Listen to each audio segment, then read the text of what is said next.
Hello, I'm Katie Steckles. And I'm Peter Rowlett. Hi Katie, what's today's mathematical object? Today's mathematical object is a slice of pizza.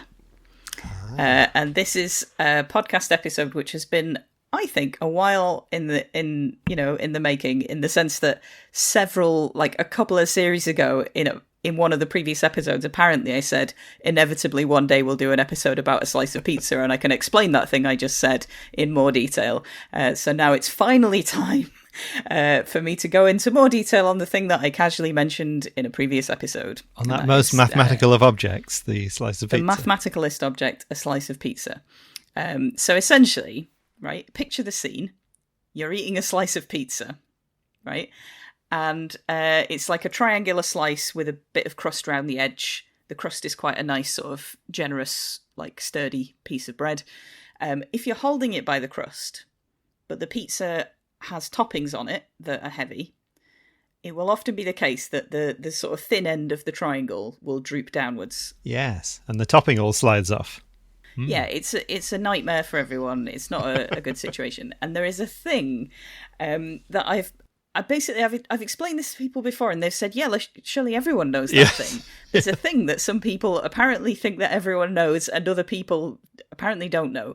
That if you take the edge of the pizza, the crust that you're holding in your hand, and you place one finger on top of the crust and push the outside edges up a little bit, so you place a bend in the crust of the pizza. You make it a little smile. smile. The pizza from drooping. Yeah, you make a little smile out of the crust. It will stop the pizza from drooping, right?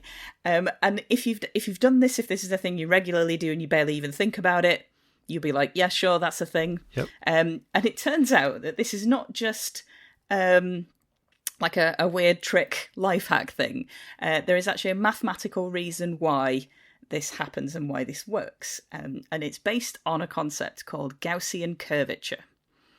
Okay, so Gaussian curvature is a sort of geometric property of an object.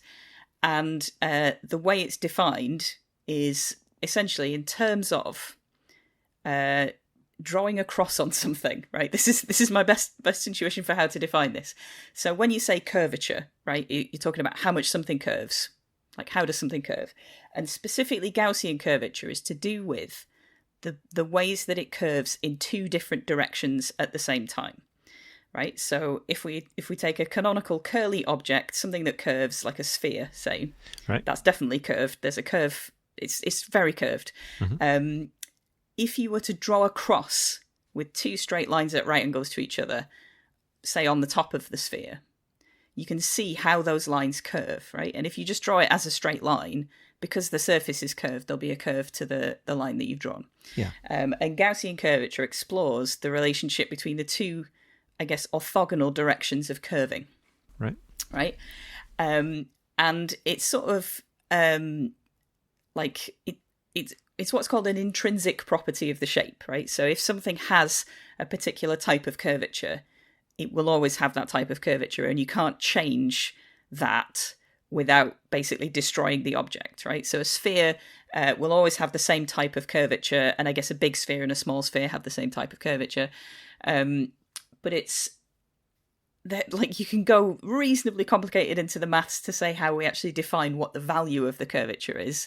But you can also think of it in sort of slightly more high-level terms and not worry too hard about it. However, if you want to think about curvature in a slightly more geometrical way, if I were to tell you that the curvature of a circle of radius r is 1 over r, okay, that feels sensible, right? Uh-huh. Because that's how much it curves. The radius determines how tight the curve is that you're going around on the circle. Like, as someone who's just built a circular model railway layout, I'm very concerned with how tight the curves are, because it really depends how big an engine you can run on it and how fast you can run the engine. Yep. So the tighter the curve is, the less fleet freedom you have. So you want as shallow a curve as possible. And 1 over the radius is a way to sort of define how curved a curve is, I guess. And then if we're thinking about sort of 3D geometry, if you've got like a surface or a 3D object, you want something that's a bit more of a 3D version of that. And there's a concept called normal curvature. So if you imagine a point on the surface, you want to say, what's the curvature at this point? You take a normal vector to the surface of that point, which is the vector that points directly away from the surface. So if it's a flat surface, it points directly upwards. If it's on a slope, it points kind of away from the flat surface. And you can also have a tangent plane that runs through that point. I guess you could have one pointing in any direction. But if you have a tangent and a normal, the tangent plane and the normal vector sort of coincide. So if you pick a tangent vector and a normal vector, you can define a plane, intersect the surface with that plane, and then find the curvature of that shape. That gives you a sort of measure of curvature on a 3D thing. Right. And at a particular point, you could obviously rotate that tangent vector around into any direction. If you take the maximum and minimum values of the curvature across all those possible directions, so if you spin it all the way around and measure the curvature in each direction, you take the maximum and minimum, those are called the principal curvatures. Okay. And the max and min will always be at right angles to each other. Fun fact.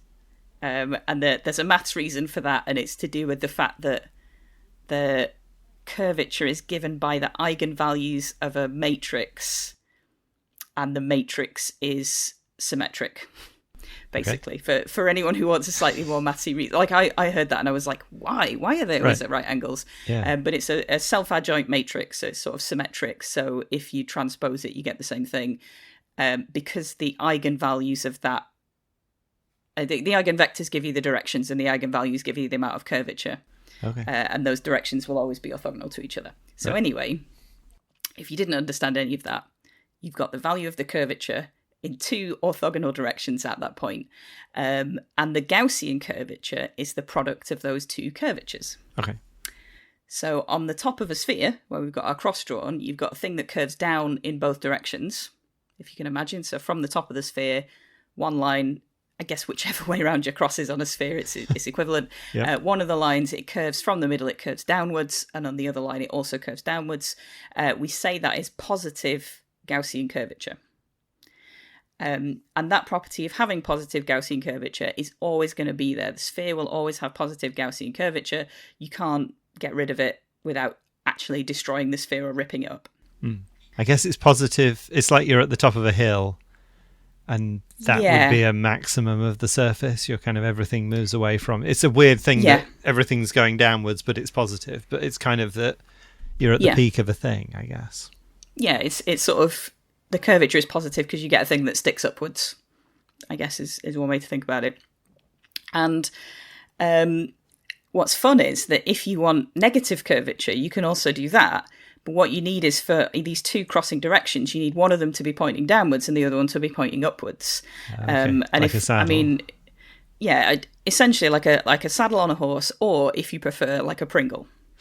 Because a Pringle is the canonical object which has this property. It's just purely that concept in the form of a crisp. So if you imagine a Pringle, it curves downwards with one direction, and then at right angles to that, it curves upwards. And again, this is intrinsic. If we try to bend that and kind of flatten it and get rid of some of this curvature, obviously with an actual Pringle it would just snap. But if you had some kind of rubber Pringle or some kind of large leather Pringle on the back of a horse, you could push the two sticky up bits downwards.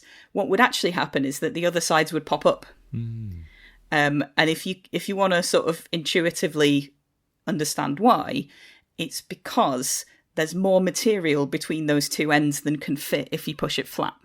It's almost like a hyperbolic thing, that like if you measured the angle around, if you just had a semicircle of fabric, it would just lie flat.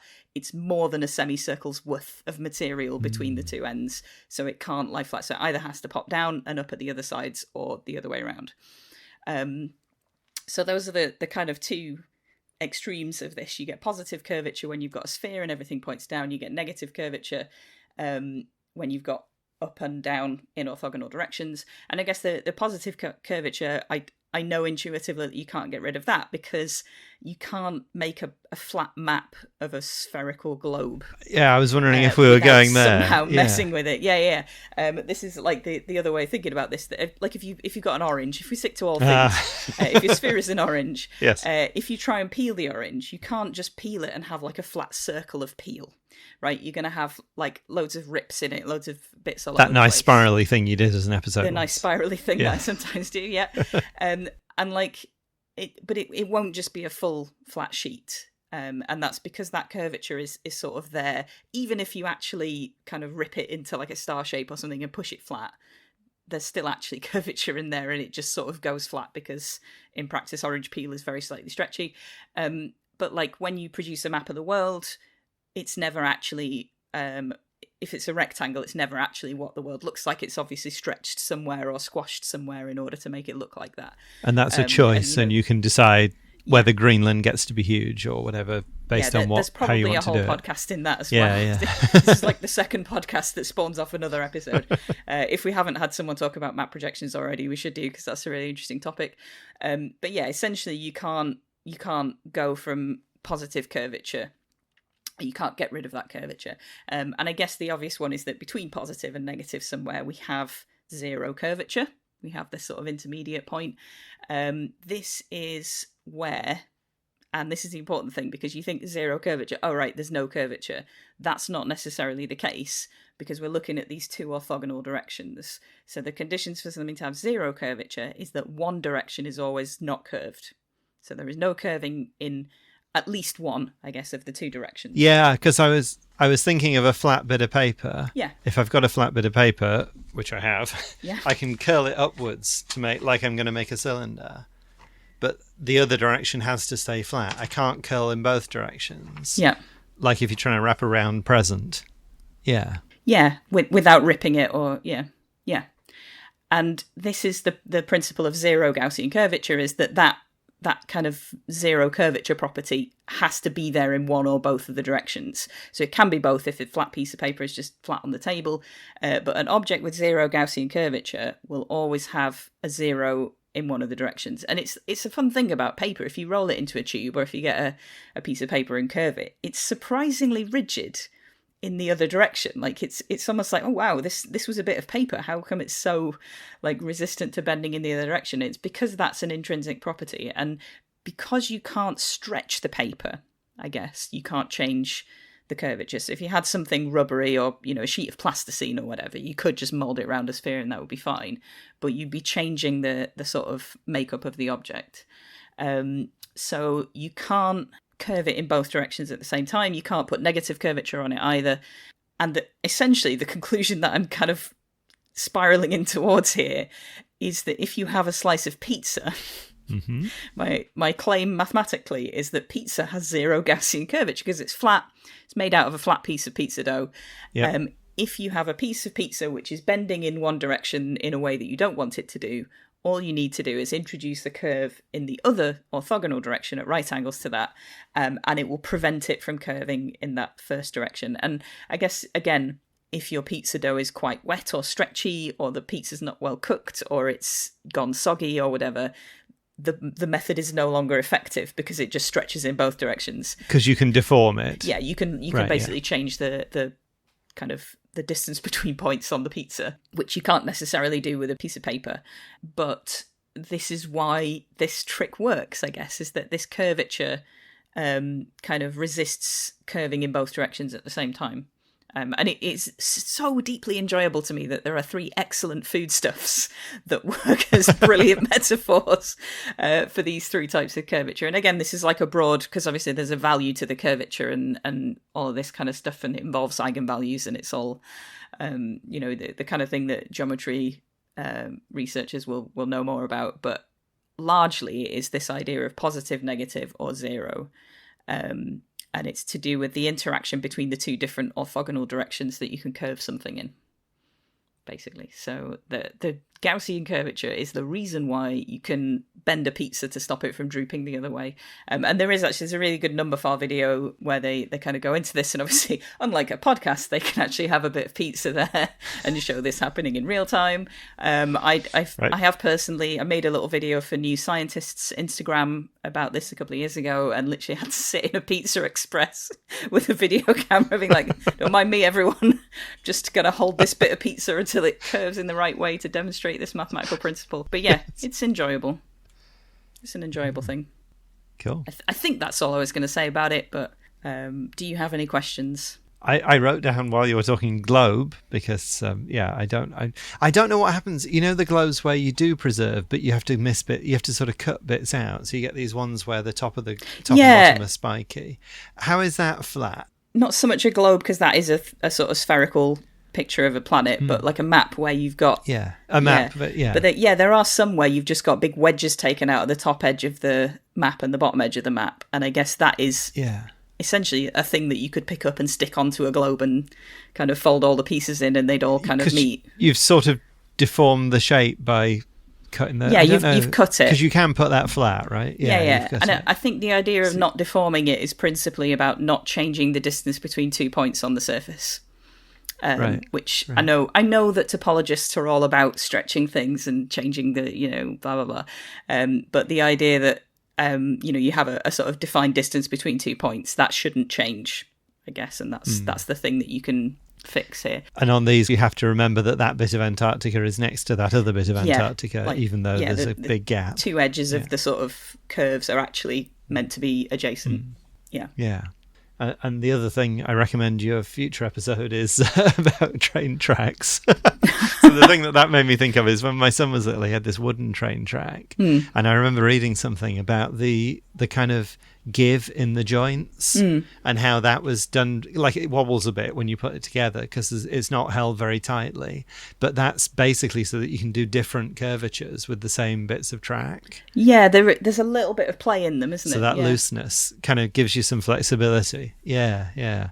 And sort of how do you decide how much is enough but not too much to give you a good range of options? Yeah, well, I know that like the precision on something like Lego is absolutely phenomenal. That they've tested that the things push together in a satisfying way and click, but then can still be separated.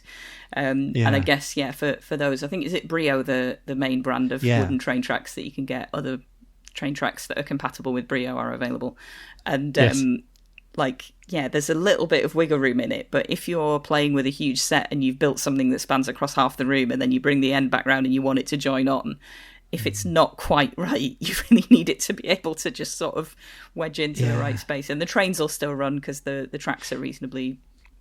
Again, there's some flexibility there, Yeah, there's potentially a whole podcast episode about model trains, but that's for another day, let's say.